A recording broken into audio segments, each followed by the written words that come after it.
I've got the top 10 fades in fantasy baseball. Coming up next on Beat the Odds, don't go anywhere. Hello, sports fans, and welcome back to another episode of Beat the Odds. I'm going to count down the top 10 fades that you should avoid in your upcoming fantasy baseball drafts. If you like this content, please smash that like button, and a special thanks goes to all of our subscribers who have been watching these videos, as you now account for 26% of all viewers. To the other 74% of viewers that haven't yet subscribed, I encourage you to do so, as it helps me create these videos for you. Also, leave a comment on a player that you think deserves to be on this list. This episode is brought to you by Thrive Fantasy Sports. Use the promo code BEATTHEODDS to double your first deposit up to $250.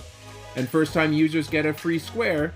Like tonight, if you bet on Shea to score 1 point and he does, then you win.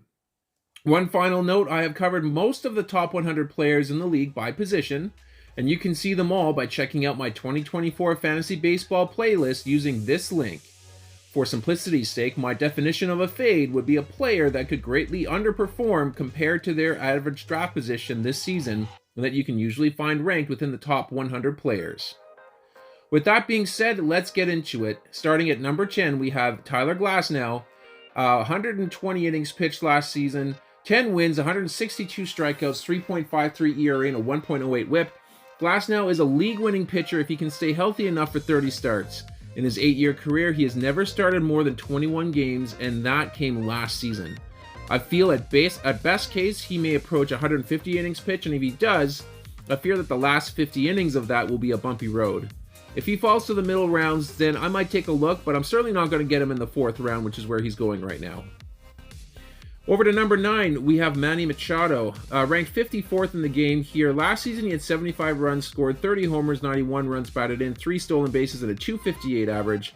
He is the absolute heartbeat of this team, but his advanced metrics have spotted a 2-year decline. I have a feeling that his stats from last season could be his ceiling.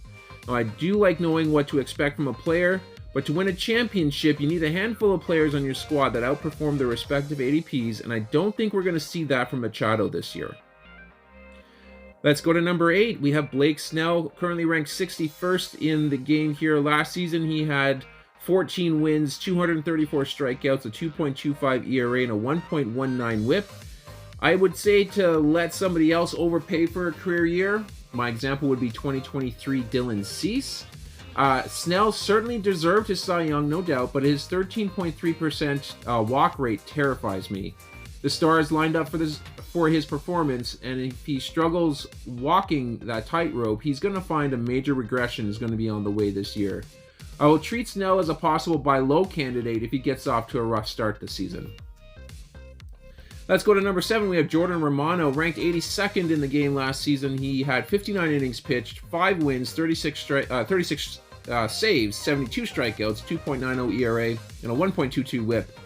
It pains me to put my beloved Jays closer on this list, but when you look at the top 10 closers in the league, pretty much every one of them has at least one pitch that hitters are hitting under 200.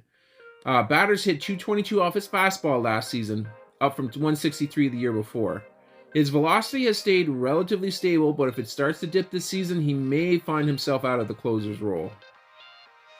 On to number 6 we go. We have Christian Walker, ranked 73rd in the game. Last season, he had 86 runs scored, 33 homers, 103 runs batted in, and 11 stolen bases with a .258 average.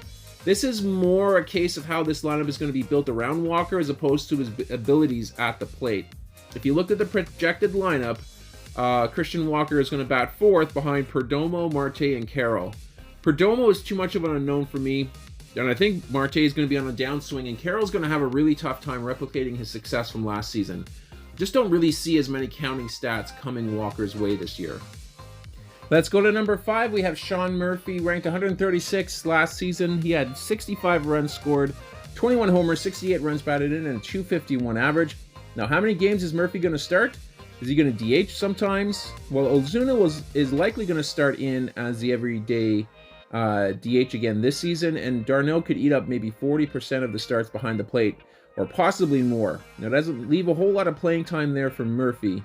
If you're playing in daily leagues and want to carry 2 catchers and are okay making daily transactions, then go ahead and draft him. Otherwise, look elsewhere. To number 4 we go. We have Kyle Schwarber, 68th rank in the game last season. He had 108 runs, 47 homers, 104 runs batted in, and a 197 average. In on-base percentage and OPS leagues, I have no problems rostering Schwarber. In fact, I would jump at the chance. His OBP was a healthy 343 last season.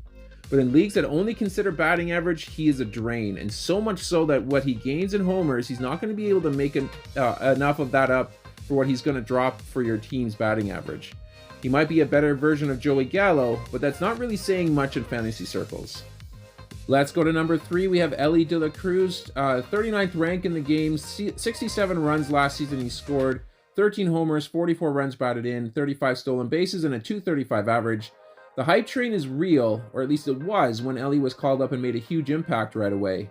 Everyone is blown away with how dynamic of an athlete he was, how fast he can run, how hard he can hit, that we overlooked the fact that he was logging games with 3 strikeouts on a regular basis. Once the dust settled on the season, we were left with a 33.7 strikeout rate, which scares me off from owning him this year.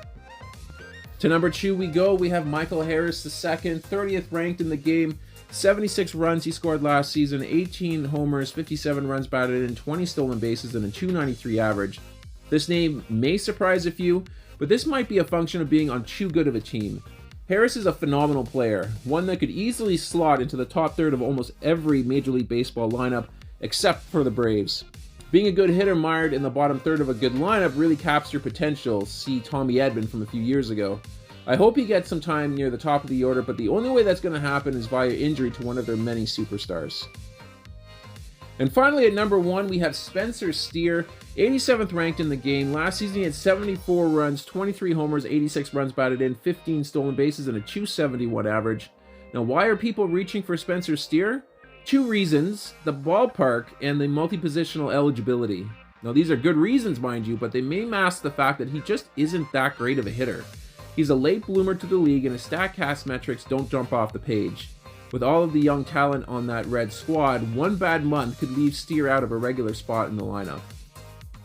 And that's going to do it here for this episode. I hope you guys enjoyed it. If you did, please leave a like on the video and subscribe to the channel for more content like this. I'm going to sign off for now, but I'm going to catch you guys on our next episode.